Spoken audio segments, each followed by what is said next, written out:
Hello दोस्तों, कैसे आप सब। आशा करते होंगे आप ठीक होंगे। आज का जो मेरा वीडियो रहने वाला है इसमें हम डिस्कस करेंगे कुपोषण के बारे में।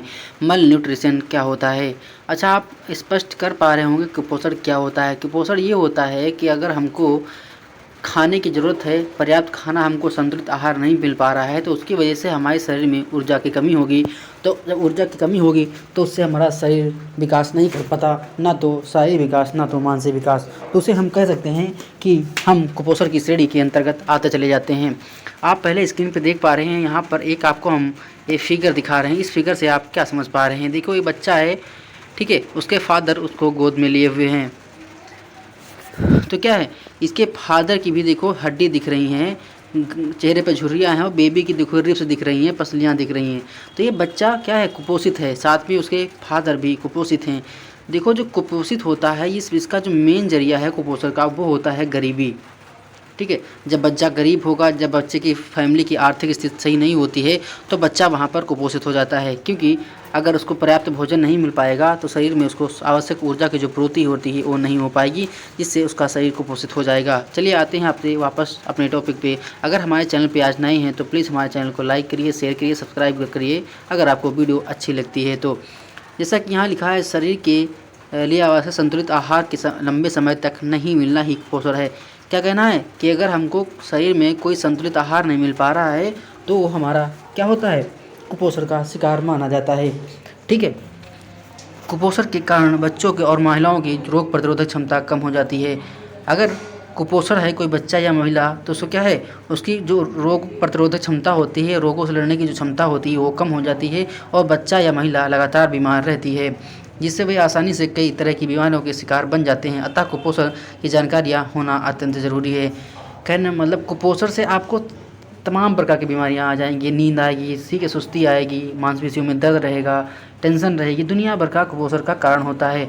कुपोषण होता किससे है, कुपोषण आपको सही से भोजन संतुलित नहीं मिल पा रहा है, अच्छी अच्छी चीज़ें खाने को नहीं मिल पा रही हैं, तो उससे आपका ना शारीरिक विकास होता है और ना मानसिक विकास होता है, और आप कुपोषण की गहराई में चले जाते हैं। मैंने ये फिगर आउट थोड़ा करके दिखाया भी है। देखो, बच्चा है, उसके फादर भी क्या है, कुपोषित हैं, साथ ही उसका बच्चा भी कुपोषित है।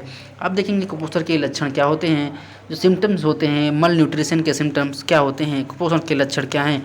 शरीर के असामान्य रूप से फैट कम होना, यानी कि जब बच्चा कुपोषित हो जाता है या महिला कुपोषित हो जाती है या कोई पुरुष कुपोषित हो जाता है, तो उसका शरीर में जो फैट होता है वो कम हो जाता है या ख़त्म ही हो जाता है। तो उसकी जो रिब्स होती हैं या हड्डियाँ होती हैं या बोन होती हैं वो दिखने लगती हैं। तो इससे पता चलता है कि जो आदमी है या पुरुष है, बच्चा, वो कुपोषित है, उसके अंदर कुपोषण का लक्षण देखने को मिलता है। क्योंकि उसके क्या है, स्किन बहुत झुर्रीदार है और उसकी हड्डियाँ नज़र आती हैं, तो वो कुपोषण का लक्षण होती हैं। दूसरा है सांस लेने से संबंधित परेशानियाँ। जो सांस लेने से संबंधित परेशानियाँ होती हैं ये भी कुपोषण का शिकार होती हैं। अवसाद मतलब टेंशन, ठीक है, टेंशन भी होती है, एक कुपोषण का लक्षण देखने को मिलता है। सर्जरी के बाद जटिलताओं का जोखिम, जो सर्जरी के बाद जटिलताएं होती हैं उसमें जोखिम जो होता है उससे भी कुपोषण देखने को मिलता है। हाइपोथर्मिया का जोखिम, हाइपोथर्मिया ये होता है कि जो शरीर स्वरूप का जो रूप मतलब जो बॉडी टेम्परेचर होता है उससे का जो नीचे का टेम्परेचर होता है उसे हम हाइपोथर्मिया बोलते हैं। तो कुपोषण में हाइपोथर्मिया भी देखने को मिलती है। ठंड ज़्यादा लगना, ठंड इसलिए लगती है जब आप खाना नहीं खाएंगे तो आपके अंदर, शरीर के अंदर गर्मी नहीं होगी। जब गर्मी नहीं होगी तो आपके एटमॉस्फेयर में आपको ठंड लगना एक स्वाभाविक होता है। ये भी हमारे कुपोषण का लक्षण होता है, कुपोषण का लक्षण दिखाई देता है, सिम्टम्स दिखाई देते हैं।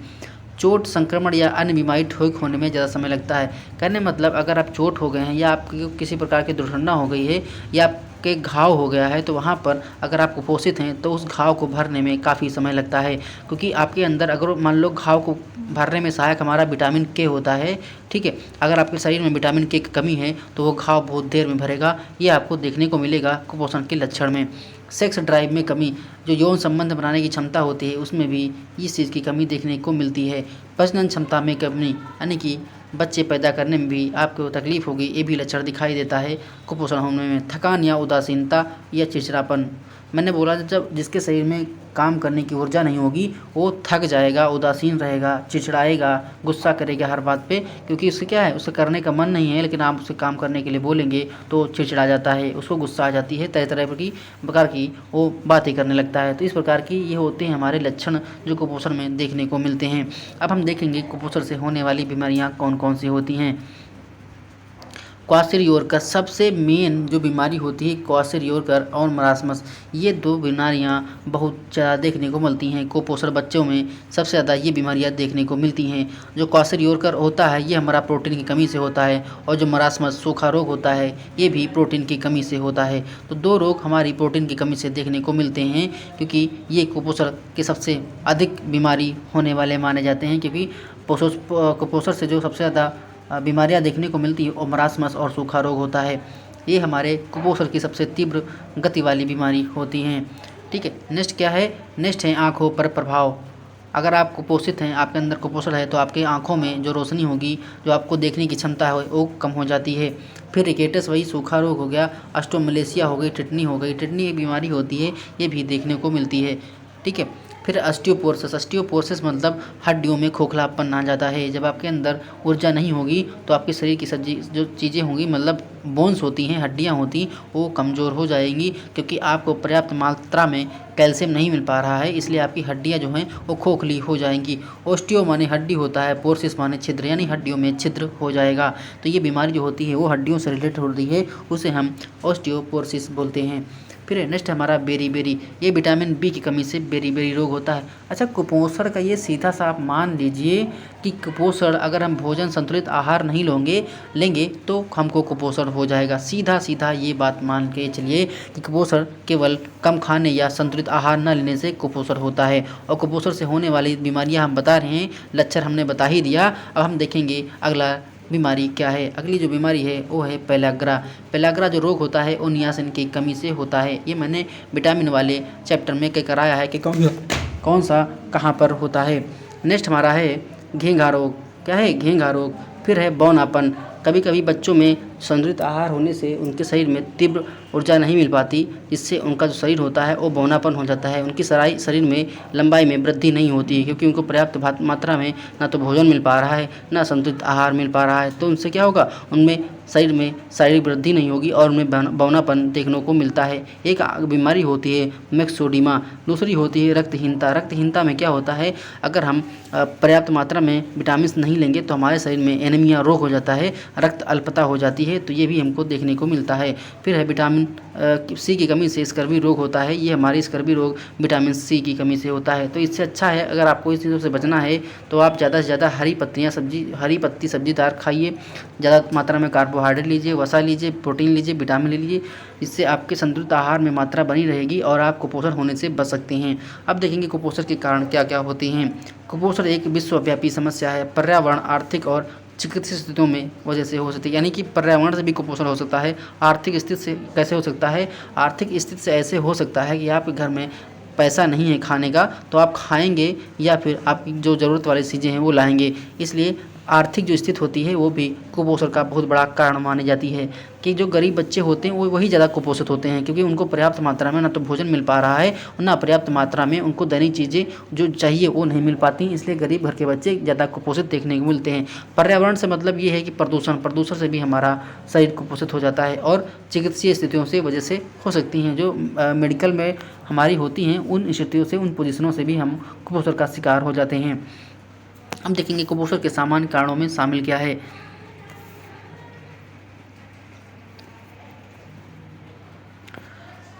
खाद्य असुरक्षा या पर्याप्त सस्ते भोजन की कमी।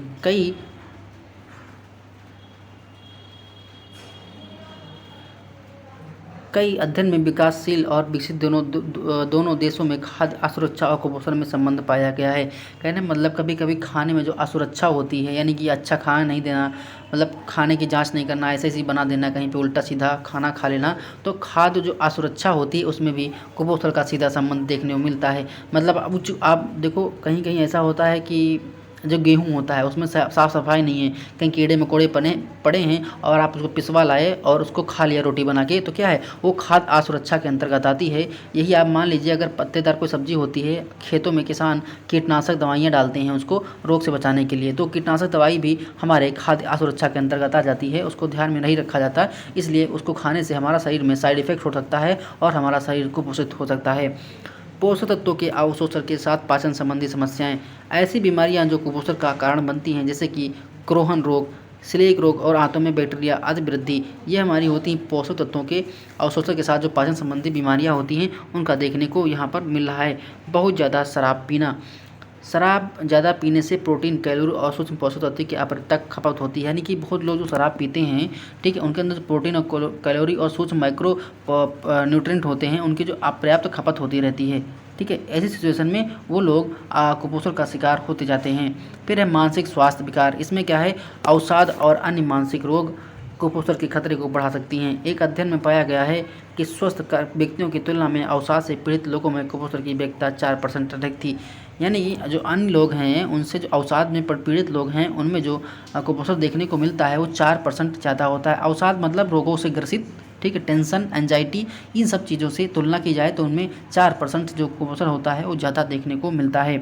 फिर है खाद्य पदार्थ की उपलब्धता या पकाने में कमी। इसमें क्या है, अध्ययन से पता चला है कि बहुत कमज़ोर होने, चल फिर पाने में दिक्कत और मांसपेशियों में कमजोरी कुपोषण के जोखिम को बढ़ाते हैं। इन समस्याओं से भोजन पकाने की क्षमता कम होती है। यानी जो भोजन की उपलब्धता है, कभी कभी जो खाना पकाने में कमी भी हो जाती है, इन सब चीज़ों से भी हमारा शरीर कुपोषित हो जाता है, कुपोषण देखने को मिलता है। अब देखेंगे कुपोषण से बचाव क्या है, प्रिवेंशन ऑफ मल न्यूट्रिशन। इसमें क्या होता है, कुपोषण से रोकथाम के लिए स्वास्थ्य संतुलित आहार की सलाह दी जाती है। 4 प्रमुख खाद्य समूह जिनमें से शामिल हैं। अब देखो कुपोषण से बचाव के लिए हमें क्या क्या चीज़ करना चाहिए और कौन कौन सी चीज़ें चाहिए। ठीक है, हम देखो अभी आपको बता दें, अपने YouTube चैनल पर आपको 100 क्वेश्चन की मिक्स, यानी कि हर टॉपिक से 100 क्वेश्चन की सीरीज लेकर चल रहे हैं, जिसमें आपको 100 क्वेश्चन मिलेंगे। ठीक है, आपको करना है, आपकी लेवल, अपनी तैयारी चेक करना है, और साथ ही साथ हम MCQ टाइप क्वेश्चन भी करा रहे हैं चैप्टर वाइज। तो हम साथ साथ MCQ टाइप क्वेश्चन भी करा रहे हैं चैप्टर वाइज, और साथ में 100 क्वेश्चन की सीरीज भी चला रहे हैं। इसमें 100 क्वेश्चन हैं, हर एक टॉपिक से हैं। ठीक है, तो साथ में OBM चला रहे हैं और साथ में MCQ टाइप चैप्टर वाइज चला रहे हैं। तो आप उसको मेरी वीडियो में लिंक में जाकर वहाँ UPSSC मुख्य सेविका के जो टेस्ट सीरीज नाम से है वहाँ से आपको मिल जाएगा। और हम आपको बता दें, अगर आपको PDF चाहिए तो हमारा टेलीग्राम चैनल है, मैं डिस्क्रिप्शन बॉक्स में टेलीग्राम चैनल का लिंक दे दूंगा। आप उस टेलीग्राम से जाइए, जुड़ जाइए, और आप वहाँ पर सारी PDF प्राप्त कर सकते हैं। मैंने सारी PDF वहाँ पे अपलोड कर रखी है, तो आप उस PDF को लेकर प्रिंट आउट निकलवा कर पढ़ भी सकते हैं। ठीक है, अब देखेंगे इसमें कुपोषण से बचाव के तरीके। अब वापस आते हैं अपने टॉपिक पर। ब्रेड, चावल, आलू और अन्य स्टार्चयुक्त खाद्य पदार्थ यह आहार का सबसे बड़ा हिस्सा है और ऊर्जा और कार्बोहाइड्रेट के लिए कैलोरी प्रदान करते हैं, जो कि शुगर में परिवर्तित होते हैं, जिससे ऊर्जा मिलती है। कहने मतलब ब्रेड हो गया, चावल हो गया, आलू हो गया और तमाम प्रकार के स्टार्चयुक्त जो भोजन होते हैं उनसे हमारे शरीर को क्या होती है, कार्बोहाइड्रेट के रूप में ऊर्जा मिलती है और कैलोरी प्रदान होती है, और ये शुगर में परिवर्तित होता है, जिससे हमारे शरीर में क्या होता है, ऊर्जा मिलता है इन सब चीज़ों से। दूसरा है दूध और डेयरी खाद्य पदार्थ जैसे वसा और वास्तविक शुगर के महत्वपूर्ण स्रोत होते हैं, जैसे कि लैक्टोज और कैल्शियम जैसे खनिज। कहने मतलब जो सबसे ज़्यादा जो हमको ऊर्जा मिलती है वो मिलती है दूध, डेयरी के उत्पाद, यानी कि दूध से बने हुए मटेरियल, जैसे दूध हो गया, दही हो गया, दूध से बनी पनीर हो गई। इन सब चीज़ों का सेवन करने से हमको पर्याप्त मात्रा में प्रोटीन मिल जाती है। ये हमारे शरीर की वृद्धि में सहायक होते हैं, कुपोषण से बचाते हैं। तो इन चीज़ों का हमको अधिक मात्रा में सेवन करना चाहिए, पर्याप्त मात्रा में लेना चाहिए। नेक्स्ट है फलों और सब्जियां। इसमें क्या है, फलों और सब्जियां विटामिन और खनिजों के महत्वपूर्ण स्रोतों के साथ बेहतर पाचन स्वास्थ्य के लिए फाइबर और स्थूलवाद खाद्य होते हैं। मतलब फल और हरी पत्तेदार जो सब्जियां होती हैं, इनसे पर्याप्त मात्रा में हमको विटामिन, खनिज, लवण ये सब मिला करते हैं। तो इनको भी पर्याप्त मात्रा में लेने से हमारे शरीर में कुपोषण की जो कमी होती है, कुपोषण होने का जो खतरा है वो कम बना रहता है। फिर है मांस, मछली, अंडे, सेम और प्रोटीन के अन्य गैर डेयरी स्रोत शरीर को बनाने में इनका बहुत महत्वपूर्ण हिस्सा है। कहने मतलब जो लोग मान लो दूध दही नहीं खाते हैं, डेयरी उत्पाद नहीं खाते हैं, तो मांस, मछली, अंडे, सेम, प्रोटीन इन सब चीज़ों का सेवन कर सकते हैं, सप्लीमेंट के रूप में यूज़ कर सकते हैं। ये हमारे शरीर में जो एंजाइम होते हैं उनके कार्यों में सहायता प्रदान करते हैं, और हमारे शरीर में होने वाली जो ऊर्जा होती है उसका विकास करते हैं, और शरीर के विकास में उसका योगदान रहता है, और हमारा जो शरीर है वो कुपोषण से बचा रहता है। नेक्स्ट है 5 नंबर, इसमें क्या बोल रहा है, इसके अलावा सभी अस्पताल में मरीज, बच्चों, गर्भवती महिलाओं, बुजुर्गों को कुपोषण से लिए मूल्यांकन किया जाना चाहिए। बच्चों में कुपोषण की रोकथाम के लिए गर्भवती महिलाओं को पर्याप्त पोषण देना चाहिए। कहने का मतलब अगर बच्चे को आपको कुपोषण से बचाना है, ठीक है, तो आप ये करिए कि बच्चे को जब आपका बच्चा बर्थ करे तो उससे आपको लेकर 6 महीने तक केवल माँ का पीला गाढ़ा दूध ही देना चाहिए, क्योंकि माँ के पीले गाढ़े दूध में वसा, कार्बोहाइड्रेट, प्रोटीन, विटामिन सब कुछ होता है। इसीलिए कहा जाता है कि माँ का दूध, पहला गाढ़ा माँ का दूध बहुत ही दूध शिशु के लिए सर्वोत्तम होता है, ठीक है। उसमें कोलेस्ट्रॉल पाया जाता है जो बच्चे के स्वास्थ्य के लिए बहुत ही लाभकारी माना जाता है। इसलिए बच्चे को 6 मंथ तक केवल और केवल माँ का दूध दिया जाना चाहिए, बाकी बाहर को कोई संतुलित आहार नहीं दिया जाना है 6 मंथ तक। 6 मंथ के बाद बेबी को आप बाहर से कुछ दे सकते हैं, ऐसे जूस हो गया, दाल का जूस हो गया, किसी गन्ने का अनार का जूस हो गया, या किसी फल का जूस दे देना चाहिए, जिससे उसका क्या है पाचन तंत्र मजबूत हो जाता है, उसके पाचन तंत्र जो पेट में है वो भी मजबूत हो जाता है और बच्चा क्या है उसको खा सकता है, उसको पी सकता है। इसलिए आपको अगर कुपोषण से बच्चे को बचाना है तो आप माँ का पहला दूध पिलाइए, ज़िंदगी भर उसका काम आएगा, क्योंकि माँ के दूध में रोग प्रतिरोधक क्षमता बहुत ज़्यादा होती है, रोगों से लड़ने की क्षमता बहुत ज़्यादा होती है, ठीक है। ये छोटा सा वीडियो था। अभी हम जो हमारा कुपोषण है इसका मैं एक अलग से वीडियो लेकर आऊँगा, जो मैं अपने नोट्स बनाया हूँ उस नोट्स से लेकर आऊँगा, ठीक है। पहले मैं इसको करा रहा हूँ, उसके बाद हम बुक का नोट्स लेकर आऊँगा, जो हमारे एड मिडवाइफरी का जो बुक है उसमें से हम आपको लेकर आऊँगा, ठीक है। साथ ही साथ हम MCQ टाइप करवा रहे हैं, तो आप MCQ टाइप क्वेश्चन भी कर सकते हैं, उसको भी कर सकते हैं। साथ साथ में हम आपके मेरा लगभग 70% सिलेबस कंप्लीट हो चुका है, ठीक है। बाकी 30% सिलेबस हम 20 से 25 तारीख तक लगभग कंप्लीट कर डालेंगे। उसके बाद दिन रात केवल MCQ टाइप कराएंगे और जो आपके डाउट होंगे उनको कंप्लीट करवाएंगे। अब हमने अपना यूट्यूब चैनल ऑफिशियल लॉन्च कर दिया है, ठीक है। एग्जाम आरजू क्लासेस नाम से यूट्यूब चैनल, टेलीग्राम चैनल आपको मिल जाएगा। वहाँ आप मैं आप तो डिस्क्रिप्शन में टेलीग्राम का चैनल का लिंक भी डाल दूँगा, आप वहाँ पर जाकर जुड़ सकते हैं और डेली के डेली PDF पा सकते हैं। आप PDF निकलवा कर, फोटोकॉपी निकलवा कर, प्रिंट आउट निकलवा कर आप उसे पढ़ भी सकते हैं, ठीक है। मिलते हैं नेक्स्ट वीडियो में, देखते रहिए हमारा एग्जाम आरजू क्लासेस यूट्यूब चैनल। अगर आपको कोई दिक्कत हो प्लीज़ कमेंट सेक्शन में आप उस दिक्कत को लिखिए, हम उसका सलूशन जरूर भेजेंगे। धन्यवाद, शुक्रिया।